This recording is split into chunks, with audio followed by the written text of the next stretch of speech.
The town of Hollow Creek was quaint. It was peaceful, but looming over it were the Whispering Woods. The woods were ancient, vast and imposing. Locals told tales. They spoke of a malevolent presence. It lured people off the paths. It whispered to them in the dark. No one dared to enter, especially not at night. Many had ventured into the woods. Few returned. Those who did were forever changed. They were haunted, broken by their experience. Their eyes held a chilling fear. They would whisper of the voices that called to them from the darkness.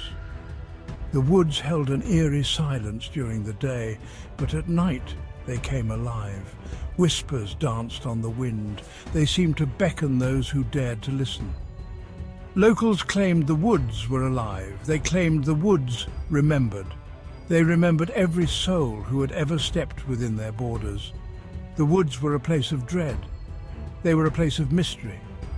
They were a place of whispers that chilled you to the bone.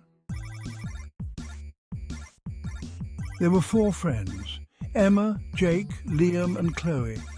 They scoffed at the local legends. They thought they were just stories, meant to scare children. They never imagined the truth that lurked within the woods. It started with a dare to camp in the Whispering Woods, a night under the stars, to prove the legends wrong. They packed their gear. They set off into the woods. Laughter echoed through the silent trees. At first it was fun. They set up camp, they told stories, they laughed under the setting sun. The woods seemed almost welcoming. The air was still, the silence was peaceful. They felt no fear, not yet. As the sun dipped below the horizon, the air grew cold, the shadows grew long. The woods seemed to press in around them. Their laughter faded, replaced by a nervous silence. The fire crackled, the darkness deepened. The first whisper reached their ears, a faint rustling in the leaves, a sigh on the wind. They dismissed it, just the sound of the forest settling. But the whispers grew louder, more insistent. They seemed to come from all directions. Whispering their names, mocking them, they felt a chill. A prickle of unease ran down their spines. Emma was the first to hear it. Her name whispered softly on the wind. She turned her head, searching the darkness. There was nothing there. But the whisper came again, clearer this time. Emma. The others heard it now. Their blood ran cold. They were no longer laughing.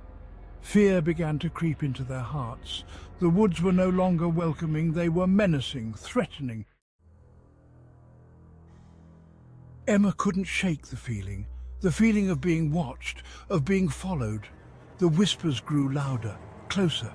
They seemed to be drawing her in.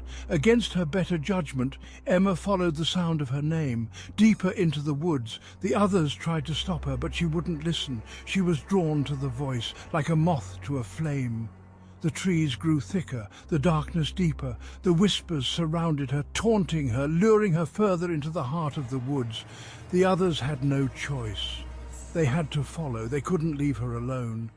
The deeper they went, the more oppressive the woods became.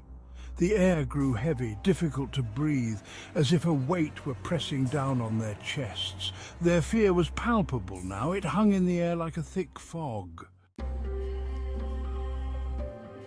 The whispers surrounded Emma. They swirled around her. They were close now, right beside her ear, whispering her darkest fears, her deepest secrets. The voices offered her promises, promises of power, of knowledge. They tempted her. They seduced her. She reached out a hand, as if to touch something in the darkness. The others watched in horror. They couldn't reach her. The whispers held her captive. They watched as the light faded from her eyes, replaced by a cold emptiness. Emma turned. Her eyes were blank. Her voice was a hollow whisper. "They told me things," she said, "things I can't unhear."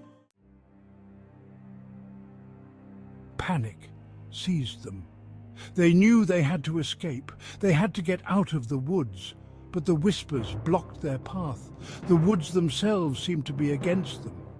The trees reached out with grasping branches. Thorns tore at their clothes. The ground seemed to shift beneath their feet. The path back to their campsite was gone. They were lost.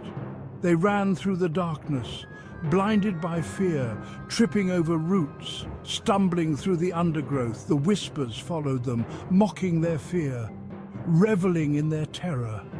They were lost in a maze of darkness and fear. The woods had them now. They were trapped.